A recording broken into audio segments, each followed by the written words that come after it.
Hey y'all, it's your math teacher, Mr. Boyden, back at it again, and today we're going to be looking at how to compose functions together, as we call it, composition of functions. Okay, so first of all, before we can compose them, let's talk about the four main arithmetic operations: addition, subtraction, multiplication, and division. Just as we know that we can apply these four operations to numbers, we can also apply them to functions.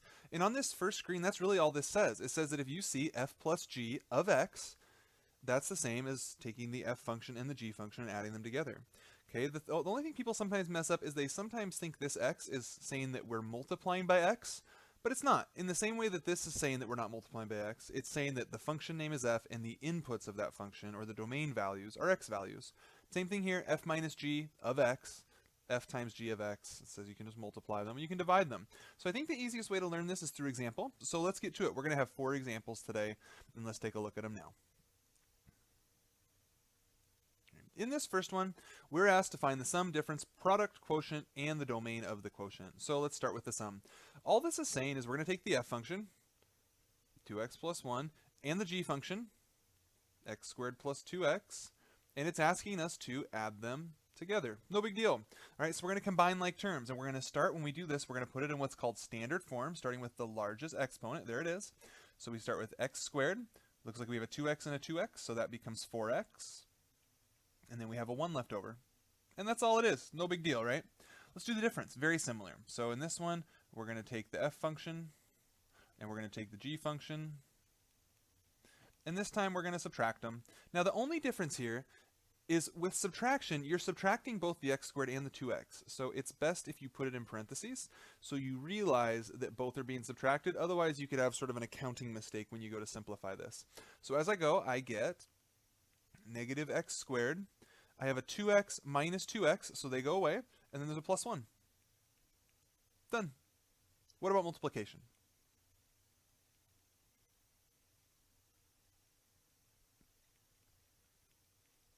Okay, in this case, we're just going to multiply them together the same way we've known how. By distribution, it's a double distribution here, but that's no big deal.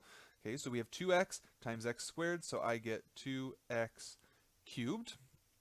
We're going to do 2x times 2x. I'm going to make a little note. That's 4x squared.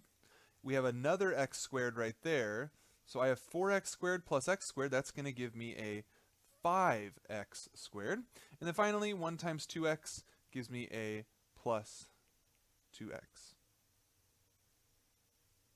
What about the last one, the quotient? It's just saying take the f function and divide that by the g function. So the f function is 2x plus 1. The g function is x squared plus 2x. Are we allowed to cancel out the 2x's? No, not at all, because there's these little additions right here, so we can't do that. That's actually done. Okay, I don't know of a way to simplify that, so I'm going to leave it alone. Now, we do need to deal with the domain of the quotient. So we're looking at the quotient here, and what we do is we look and ask ourselves, is there anything that could possibly go wrong? Yeah, that could go wrong if that was 0. So I want to make sure x squared plus 2x is never 0, so I avoid dividing by 0. So then what do I get? Looks like I can factor that out just like so. So what are the numbers that I can't have in my domain? I can't have 0, and I can't have negative 2. So I'll say x can't be 0, x can't be negative 2, and we'll put it in set notation just for good measure.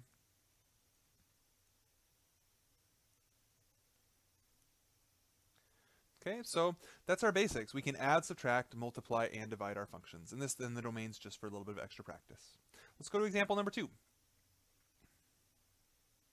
Perhaps you're ready to pause the video and try it on your own. If not, that's okay. Keep watching, but if you are, pause, try it. All right, and this one, we're going to do subtraction. The only difference is now we have numbers in here, okay? So before that was an x, which meant, by the way, your function is going to be a function of x.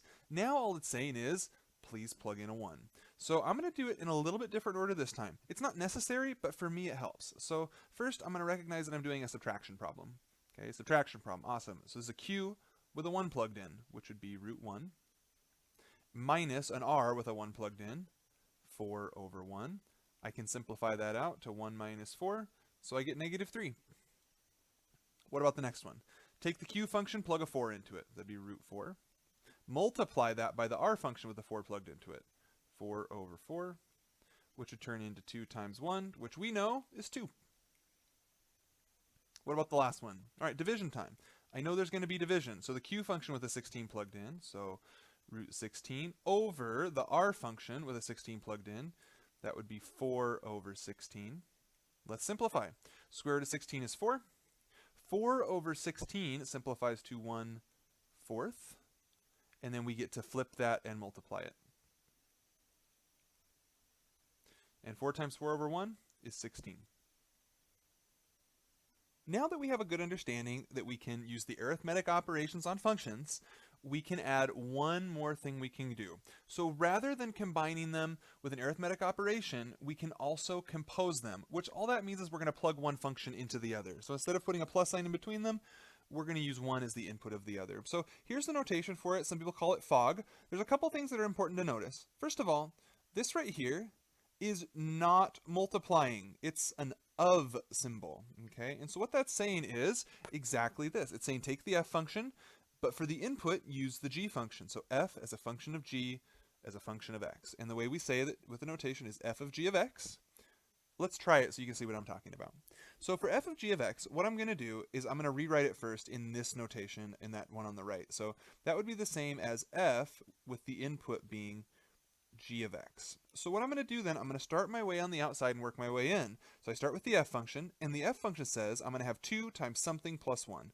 2 times something plus 1. The difference here is the something is not going to be x, the something is going to be the g function. So instead of writing x, I'm going to write the g function. And then we get to simplify it. So what do I get?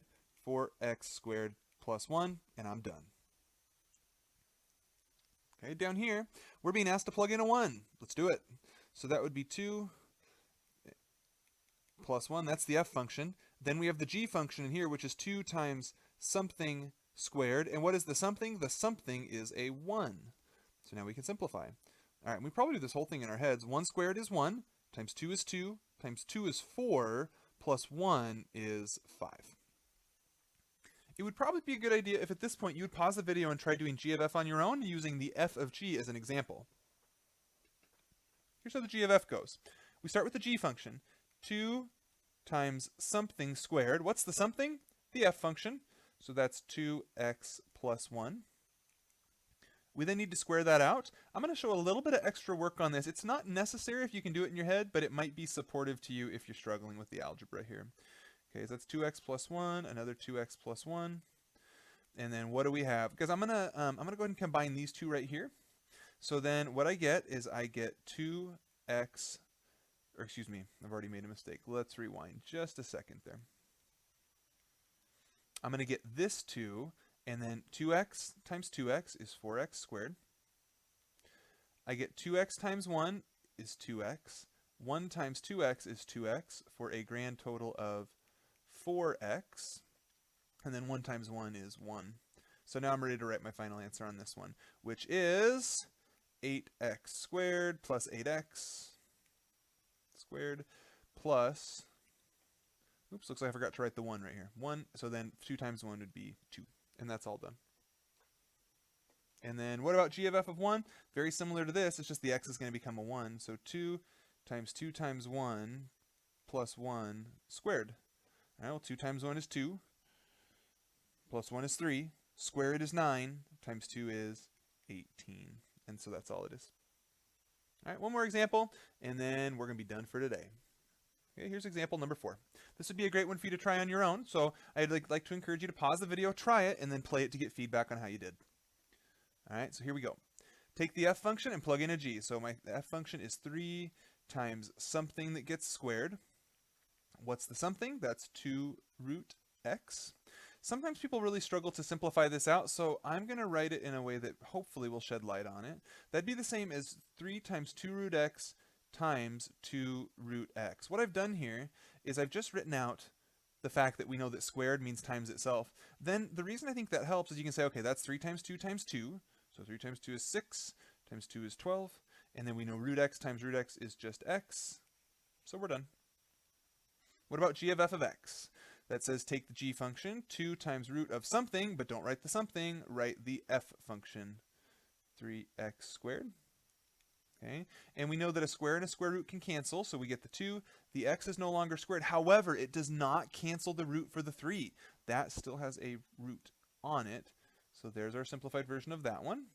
And then we need f of f that says plug f into itself. So that gets really confusing for people. It's kind of interesting. All we're going to do, we're going to write the f function, 3 times something squared, but we're not going to write x, we're going to write the f function in there. So we've kind of written the bones of the f function minus the x, but now we're going to plug the bones back in this empty spot.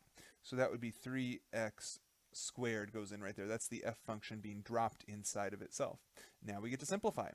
Order of operations will matter here. Okay, so the 3 is getting squared, the x squared is getting squared. So what will we have? X squared squared is x to the 4th. 3 squared is 9 times 3 is 27. So that's how we do that one. All right, this has been your friendly introduction to composition of functions. Hope you've enjoyed it, and we'll see you next time.